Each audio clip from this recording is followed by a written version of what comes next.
Lebanon में pager attack को लेकर दुनिया हैरान है। एकदम से पेजर फटने लगा और देखते ही देखते 11 लोगों की मौत हो गई और 3000 से भी ज्यादा लोग घायल हो गए।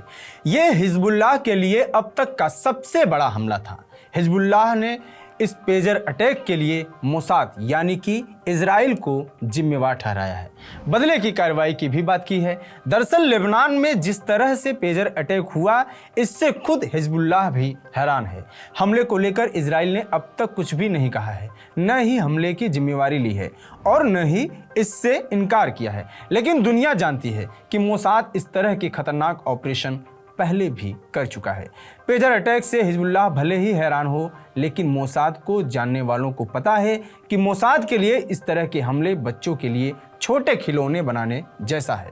चलिए आपको बताते हैं मोसाद के 5 बड़े ऑपरेशन जिसने उसे दुनिया की सबसे खतरनाक एजेंसियों में से एक बना दिया। 1960 ऑपरेशन फिनाले। 1957 में पश्चिम जर्मनी के हेस राज्य के प्रमुख अभियोक्ता और यहूदी नेशनल के जर्मन नागरिक फ्रिट्ज बायर ने इजराइल की खुफिया एजेंसी मोसाद से संपर्क स्थापित करके बताया था कि एडोल्फ आइकमन जीवित हैं और अर्जेंटीना में किसी गुप्त ठिकाने पर रह रहे हैं। आइकमन ने हजारों यहूदियों की हत्या की थी। दूसरे विश्व युद्ध में जर्मनी की हार के बाद एडोल्फ आइकमन को 3 बार पकड़ा गया, लेकिन वो हर बार गिरफ्त से भाग निकले थे।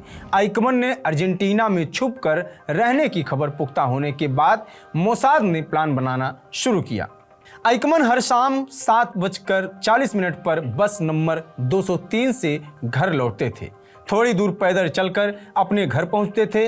योजना बनी कि इस ऑपरेशन में 2 कारें हिस्सा लेंगी और एक कार में उन्हें किडनैप किया जाएगा। बस से उतरते ही आइकमन को पकड़ लिया गया। 20 मई की रात आइकमन को इजरायली एयरलाइंस वर्कर की ड्रेस पहनाई गई।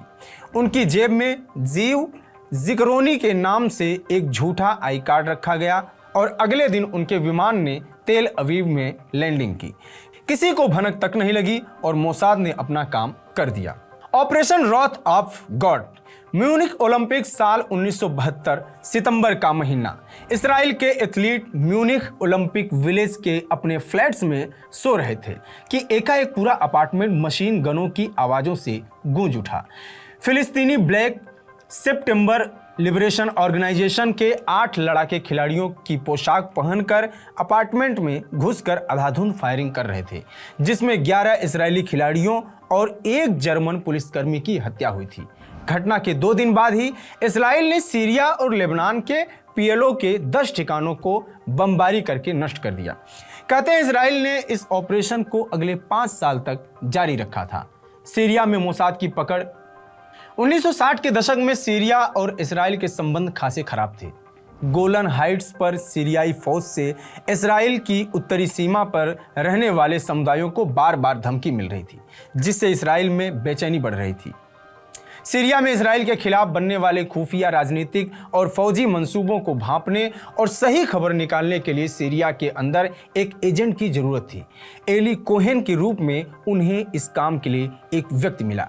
एली कोहेन का जन्म मिस्र में हुआ था और वे सीरियाई मूल के यहूदियों के बेटे थे, जिन्होंने पहले भी इजरायली खुफिया एजेंसी में नौकरी पाने की कोशिश की थी, लेकिन दोनों बार रिजेक्ट कर दिए गए थे। 1960 में मोसाद ने एली कोहेन को जासूस के रूप में भर्ती करने का फैसला किया और उन्हें सीरिया में जाकर जासूसी करने की ट्रेनिंग शुरू कर दी। एक समय में तो कोहेन को उप रक्षा मंत्री का उम्मीदवार भी माना जाता था और दशमिक में वे किसी भी तरह की बिजनेस डील या करार करवा सकते थे। कोहेन ने तमाम खुफिया जानकारियां जुटाई और मोसाद को दे दी।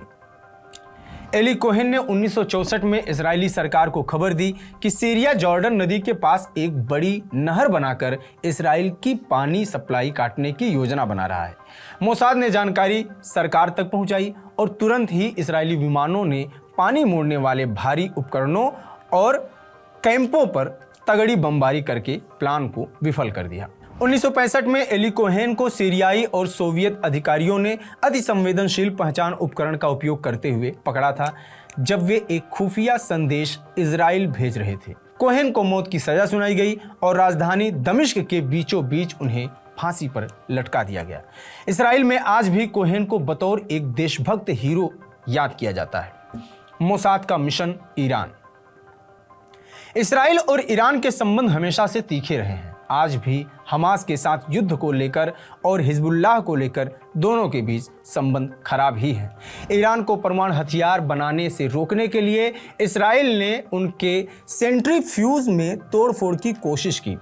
इसके लिए मोसाद ने पूर्वी यूरोपीय फ्रंट कंपनियों की स्थापना की, जिन्होंने कथित तौर पर ईरान को दोषपूर्ण इंसुलेशन बेच दिए। इनके संयुक्त इस्तेमाल की वजह से ईरान के नए सेंट्रीफ्यूज बेकार हो गए। जनवरी 2010 में ईरान के परमाणु कार्यक्रम के एक सलाहकार की उनकी कार के पास खड़ी मोटरसाइकिल में छिपाकर रखे गए विस्फोटक से हत्या कर दी गई। 2011 में ईरानी परमाणु परियोजना प्रमुख अपनी कार में कहीं जा रहे थे और तभी उनकी बगल चल रहे मोटरसाइकिल चालक ने कार की पिछली विंडशील्ड पर एक छोटी सी डिवाइस चिपका दी।